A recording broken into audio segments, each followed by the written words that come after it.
ఒక మాట ఉన్నారు. ఐ థింక్ గౌరీ వందన గారు కూడా జాయిన్ అయ్యారు మనతో పాటు. 1 సెకండ్, 100%. ఐ విల్ టాక్ మీతో మళ్ళీ మాట్లాడతాను. హనుమంతరావు గారు, గౌరీ వందన గారు నమస్తే. గౌరీ గారు వినిపిస్తుందా?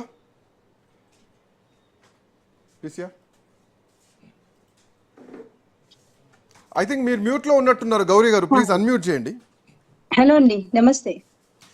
ఇందాక హనుమంతరావు గారు ఒక మాట అన్నారు, వాటిని కొడితేనే అవి తిరిగి కొడతాయని చెప్పేసి. గతంలో నేను ఎందుకు ఇందాక రామ్ గోపాల్ వర్మ ఆ రోజు మేయర్ గద్వాల విజయలక్ష్మి కుక్కల మీద సింపతి చూపిస్తే అవి కరుస్తాయి, వాటిని కాపాడాలి, కుక్కలు అన్నప్పుడు కరుస్తాయని చెప్పి మాట్లాడారు. తీసుకొచ్చి మీ ఇంట్లో పెట్టుకోండి అన్నారు. కుక్కలకు ఫీడ్ తప్పేం కాదు, కుక్కలు పెంచుకో, కానీ వాటిని కొడితేనే అవి కరవవు. ఈవెన్ చాలా వరకు ఇండ్లలో పెంచుకునేటువంటి కుక్కలు కూడా కొత్త వ్యక్తి రాగానే అటాక్ చేస్తూ ఉంటాయి. అంటే ఒక అభద్రతా భావం, ఒక భయంలోకి వెళ్తూ ఉంటాయి. మోర్ ఓవర్ ఈ మధ్య కాలంలో నేను చూసినటువంటి ఒక ఇన్సిడెంట్ ఏంటంటే, ఒక డాగ్ లవర్ ఆయన కార్ దిగి ఒక కుక్కకి ఏదో కాలు ఇరిగింది, ఏదో బండి వెళ్ళింది, సహాయం చేద్దామని చెప్పేసి ఆ కుక్క దగ్గరికి వెళ్ళారు. ఈవెన్ డాగ్ లవర్స్ కుక్కని హ్యాండిల్ చేసే విధానం వేరు అండ్ మిగతా వాళ్ళు వేరు. సో ఈ రెండు రకాల వర్గాలు ఉంటాయి. సో డాగ్ లవర్ కుక్కకి హెల్ప్ చేద్దామని పోతే అదే కుక్క కరిస్తే, సో ఇప్పుడు దీన్ని ఎట్లా చూడాలి? కుక్కలు కరుస్తాయి, వాటి నైజం అది. సో అది జరుగుతున్నాయి. ఈవెన్ ఇంట్లో ఉన్న కుక్కలు కరుస్తున్నాయి, వీధిలో ఉన్నటువంటి కుక్కలు కరుస్తున్నాయి, వెరసి మనుషుల ప్రాణాలు పోతున్నాయి. కుక్కల్ని చంపాలని చెప్పేసి ఎవరు అనట్లా. స్టెరిలైజ్ చేయాలి, ప్రభుత్వాలు పనిచేయాలి, మున్సిపాలిటీల పనిచేయాలి. సుమోటోగా సుప్రీంకోర్టు తీసుకుందంటే మున్సిపాలిటీలు పనిచేయాల్సినటువంటి అవసరం ఉంది. కుక్కల్ని చంపడం ప్రధానం కాదు. సో ఎట్లా చూస్తున్నారు వందన గారు, నేను మాట్లాడినటువంటి మాటలు మీరు ఎట్లా చూస్తున్నారు? శ్రీకాంత్ గారు, ఒక విషయం, డాగ్ మెనేస్ అంటున్నారు కదా, ఇది ఎందుకు అసలు ఎక్కువైంది అనేది ఎవరైనా ఆలోచించారా? ఈ రోజు ఇక్కడ చాలా చోట్ల విషమిచ్చి చంపేస్తున్నారు డాగ్స్ ని. అసలు డాగ్ మెనేస్ కి కారణం ఎవరు? సిస్టమ్ టోటల్ గా ఫెయిల్యూర్ అని ఒక ఆలోచన ఎవరికన్నా వచ్చిందా? ఎందుకంటే వినండి, బేసిక్ థింగ్ ఏంటంటే, మనకి 2001 లోనండి ఈ బర్త్ కంట్రోల్ ఆపరేషన్స్ ఇంట్రడ్యూస్ చేశారు ఇండియాలో. మనం ఇప్పుడు ఎక్కడున్నాం? 2026 లో ఉన్నాం. అంటే 25 years అయింది. మరి కరెక్ట్ గా వర్క్ చేస్తుంటే ఇన్ని డాగ్స్ అన్స్టెరిలైజ్డ్ ఎందుకు ఉన్నాయి? ఇంత డాగ్ మెనేస్ ఎందుకు అవుతుందండి?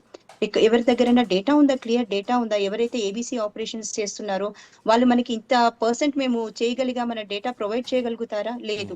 ఇంకొక విషయం ఏంటంటే, ప్రొవోకింగ్, అంటే వెళుతున్న కామ్ గా వెళ్ళిపోడండి ఒకడు, డాగ్ ని తన్ని వెళ్తుంటాడు. అలాంటి ఇన్సిడెంట్స్ మా దగ్గర విజువల్స్ తో పాటు చాలా ఉన్నాయి. ఎవిడెన్సెస్ కూడా మేము సబ్మిట్ చేయగలుగుతాం. ప్రొవోకింగ్, అటాకింగ్ మోడ్ వచ్చినప్పుడు డెఫినెట్లీ అవి డిఫెన్స్ చేసుకోవడానికి అటాక్ చేస్తాయంటే అది నైజం. అది ఈవెన్ మనమైనా కూడా ఊరుకోం కదా, మనకి ఎవరైనా ఎదురు తిరిగితే. ఎదురు తిరిగితే కరుస్తుంది, ఒప్పుకుంటాం. కానీ కొన్ని సందర్భాల్లో ఇంకొకటి, మీరు ఇందాక చెప్తున్నారు చిన్నపిల్లలు అని.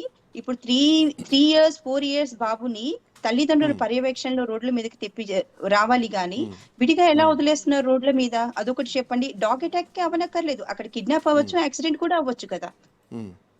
పరిస్థితులు చాలా భయంకరంగా ఉన్నాయి కదండి.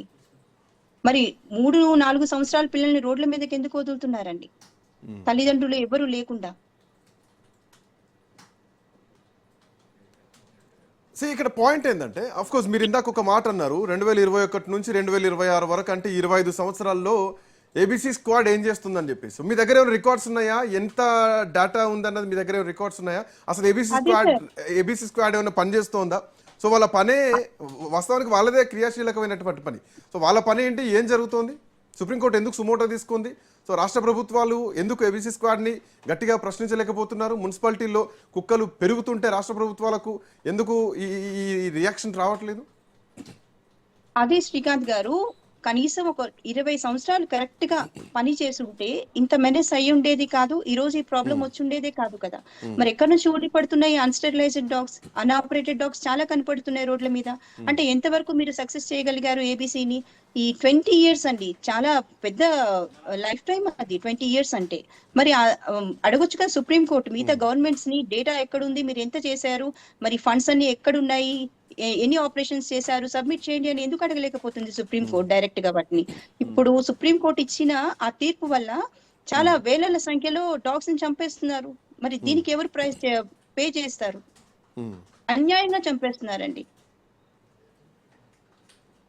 సో యాక్చువల్గా చేయాల్సినవి ఏంటి అంటే వీటికి నిజానికి కేర్ సెంటర్స్ ఉంటాయి, డాగ్ సెంటర్స్ ఉంటాయి అండ్ డాగ్ షెల్టర్స్ ఉంటాయి. వాటికి ఒకవేళ స్టెరిలైజ్ చేస్తే కనుక సో వాటిని స్టెరిలైజ్ చేసిన తర్వాత వాటిని వదిలేయచ్చు. అండ్ మోర్ ఓవర్ వాటికి కూడా యాంటీ రేబీస్ సంబంధించినటువంటి ఇంజెక్షన్స్ ఐ థింక్ సో వేయాల్సినటువంటి అవసరాలు కూడా ఉంటాయి. బట్ చంపేయడం ఇస్ నాట్ కరెక్ట్. మళ్ళీ వాటి పురోగతి లేకుండా చూడాలి. ఈ 26 సంవత్సరాల్లో మీరు చెప్తున్నటువంటి లెక్క ప్రకారం చూస్తే ఇది సుప్రీంకోర్టునే కదిలించేటువంటి ప్రశ్న.